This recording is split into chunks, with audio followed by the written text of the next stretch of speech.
Okay, guys, so what I'm doing here is I'm taking a quick measurement of the back spacing of our current wheel. If you recall from my earlier part of the video, we're having clearance issues with this wheel, so we decided to make some changes. So the new setup on this thing will have a 3-inch inner barrel and a 7-inch outer barrel, which essentially means that we will have a much larger outer lip and a much narrower inner lip.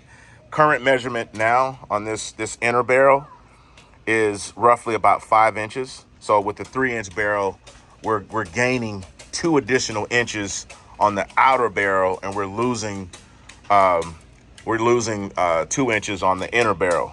So, and that will basically just move the wheel further in, closer to the actual wheel well and closer to the actual tub of the rear tub of the vehicle. So with these new barrels, with these new 2-piece barrels, with the 7-inch outer and a 3-inch inner barrel, the backspacing is going to change quite a bit. So it'll probably go from something like 575 to probably more like, I'm thinking probably like three and a half.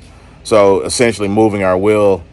So what that's gonna do is gonna give us a bigger lip, and it's also gonna give us a bigger outer lip and a shallower inner lip, which should allow us to have a nice wide lip, and while also fitting it inside the wheel well and being able to tuck the wheel without any rubbing issues.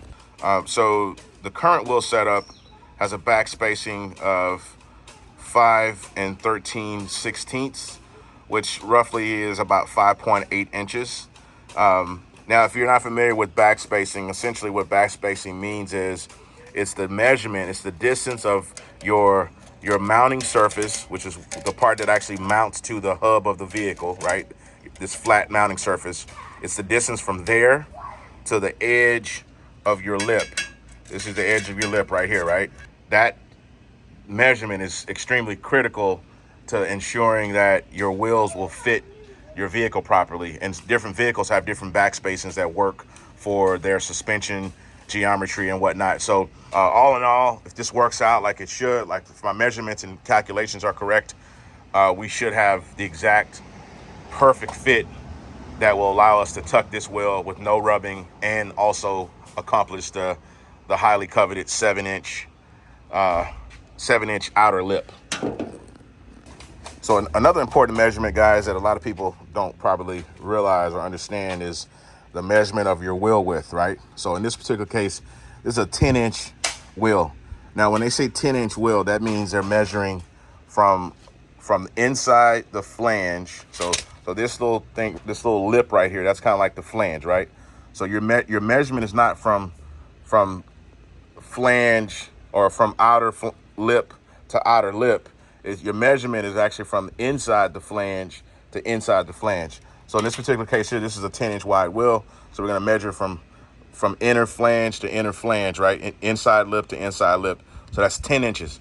Now, the overall width of the wheel, which is also important when you're talking about matters involving clearance, is you want to understand not only the width of the wheel, but you also want to understand the overall width.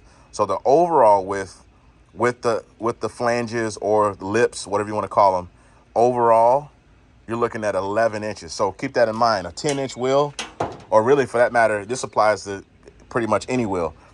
Whatever your wheel dimension is, if it's a 20 by 10 or 22 by 10 and 22 by 11, 22 by 12, whatever it is, whatever that width number is, just remember the overall width of the wheel is going to be about an inch wider than what you actually have listed as the width of the wheel.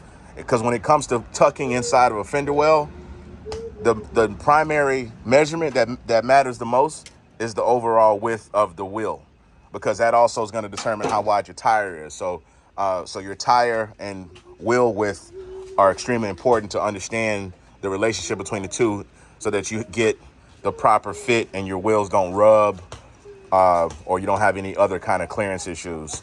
Fortunately for us, in this particular case, we are doing a full frame notch, and some other things. We're doing a frame notch. We're shortening the rear end. So we're going to alleviate all of our clearance issues with those two things. And then, of course, we're doing a different setup with the barrels, 7-inch outer and a 3-inch inner. So hope that information is helpful.